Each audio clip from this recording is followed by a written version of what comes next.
সে আল্লাহকে ভালোবাসুন, আমার নবীকে ভালোবাসুন, কিসমত চেঞ্জ হয়ে যাবে। যদি ইমানদার হন তাহলে ধৈর্যশীল হতে হবে। কি হতে হবে? ধৈর্যশীল। দেখেন একটা হাদিস মনে পড়লো, আমার নবী পাহাড় দিয়ে যাচ্ছেন, হঠাৎ করে আবু জাহেলের সাথে দেখা। কোন জাহেল? আওয়াজ দেন, কোন জাহেল? উনি কি ভালো মানুষ না অভদ্র মানুষ? অভদ্র মানুষ, অভদ্রতা শুরু করে দিয়েছে। নবীজির সাথে দেখা হয়েছে, নবীজিকে অকথ্য ভাষা গালিগালাজ করছে, নাউজুবিল্লাহ। সুমা মাযালা, নবীকে উল্টাপাল্টা কথা বলছে। নবীজি একদম কাফুল লিসান, চুপ করে আছে। সুবহানাল্লাহ, কিচ্ছু বলে না, কিচ্ছু বলছে না। আমাদেরকে যদি কেউ কিছু বলে, দেখা যায় আমরা পাল্টা জবাব দিতে প্রস্তুত থাকি। মনে রাখবেন, যাত্রা সে বলতে বলতে হয়রান হয়ে যাবে, চুপ করে থাকলে আপনি জিতে যাবেন, ঠিক না?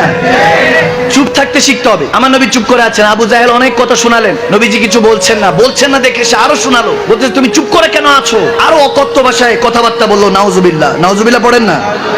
নবীজি কিচ্ছু বললেন না, কিচ্ছু না বলে আস্তে করে মাথাটা নিচু করে চলে গেলেন। এই ঘটনাটা আব্দুল্লাহ বিন জাদান রাদিয়াল্লাহু তাআলা এর মেয়ে পাহাড় থেকে দেখছিল। ওনার কন্যা, ওনার মেয়ে যখন দেখলো, ওই পাহাড়ের অপোজিটে হযরত আমির হামজা রাদিয়াল্লাহু তাআলা শিকার করছিলেন। সুবহানাল্লাহ।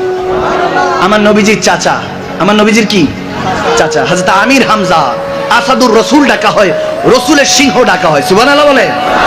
আসাদুল্লাহ, আল্লাহর সিংহ হলো শের খোদা আলী, আর আসাদুর রাসূল ছিলেন হযরত আমির হামজা, মদিনাওয়ালার চাচা যান। সুবহানাল্লাহ পড়েন। তো হযরত আমির হামজা শিকার করছেন। যখন শিকার করছে, হযরত আব্দুল্লাহ বিন জাদান রাদিয়াল্লাহু তাআলা এর মেয়ে দৌড়ায় গিয়ে হযরত আমির হামজাকে বলতেছেন, কি ব্যাপার, আপনি এখানে শিকার করছেন? ওখানে মুহাম্মদ বিন আব্দুল্লাহ আলাইহিস সালাতু সালাম, অর্থাৎ আমার নবীর কথা বলছেন, আপনার ভাতিজাকে আবু জাহেল কটূক্তি করলো, অনেক গালমন্দ করলো, এবং যেতে যেতে মাথার মধ্যে একটা লাঠি দিয়ে বাড়িও দিল। নাউজুবিল্লাহ।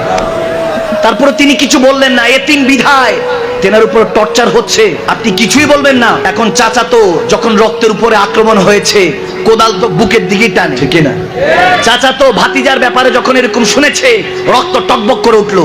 হযরত আমির হামজা শেরে রাসূল, আসাদুর রাসূল, রাসূলের সিংহ, দৌড়ায় গেল। দেখে মক্কার মধ্যে আবু জাহেল গোল মিটিং করতেছে। আবু জাহেলের কাছে গিয়ে এমন ভাবে গিয়ে বলতেছে, এই তুমি কি আমার ভাতিজাকে মুহাম্মদ বিন আব্দুল্লাহকে অনেক উল্টাপাল্টা বলছো, আলাইহিস সালাতু সালামকে কি উল্টাপাল্টা কথা বলছো? সে চুপ করে আছে, দেখতেছে আমির হামজা অনেক রেগে আছে, জানে আমির হামজার সাথে তেরামি করে লাভ নাই। আওয়াজ দেন।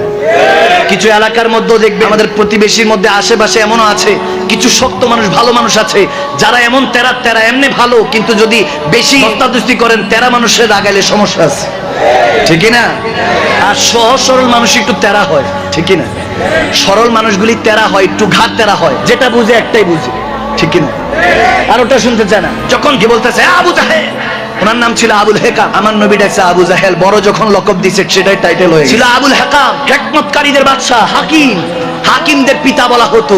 আমার নবী বলে, কিসের তুমি হাকিমের পিতা, তোমার নাম আবু জাহেল, তুমি জাহেলদের পিতা। নবী নাম দিয়ে দিছে, ওইটাই সারা জীবনের জন্য নাম হয়ে গেছে, ঠিক না?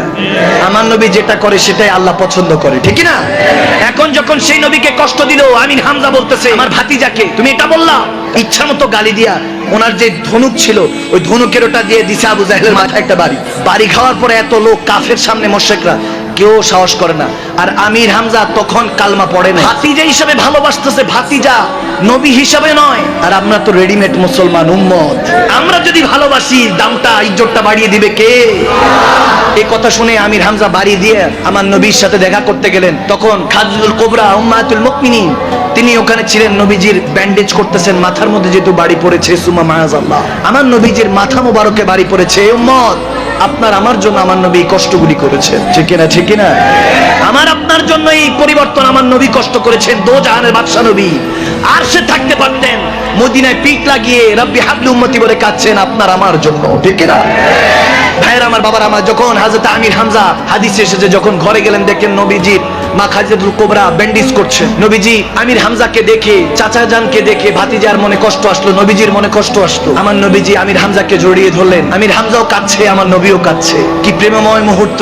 নবীজিকে তখন হযরত আমির হামজা বলতেছে, ভাতিজা তুমি কষ্ট পেও না, তোমাকে যেরকম গালমন্দ করেছে, আঘাত করেছে, আমিও তাকে গালি দিয়ে আসছি 100টা, তাকে আঘাত করেছি, টেনশন করো না। তখন আমার নবী বলতেছে, আমি এখানে শান্তি পাবো না, আপনি যদি আমার আল্লাহর কালমাটা পড়ে নেন, ওখানে আমি শান্তি পাবো। তখন বলতেছে, যদি তুমি কালমা পড়তে চাও, ওখানে যদি তোমার শান্তি হয়, শের রাসূল হযরত আমির হামজা আমার নবী চাচা যান বলতেছে যাও, তাকে তো আমি কষ্ট দিয়ে আসতাম, তাকে গালমন্দ করলাম, তোমাকে কষ্ট দিয়েছে, তোমাকে এত ভালোবাসি, কেমন ভালোবাসি তোমাকে বুঝাতে পারবো না। আরে চাচা ভাতিজার ভালোবাসা কত গভীর হতে পারে, আর তা আমি হামজা আর আমার মদিনাওয়ালার ভালোবাসা দেখলে বুঝা যায়। সেখানের মধ্যে চোখের পানি ছেড়ে আমার নবীর হাতে কালমা পড়ে মুসলমান হয়ে গেল। সুবহানাল্লাহ।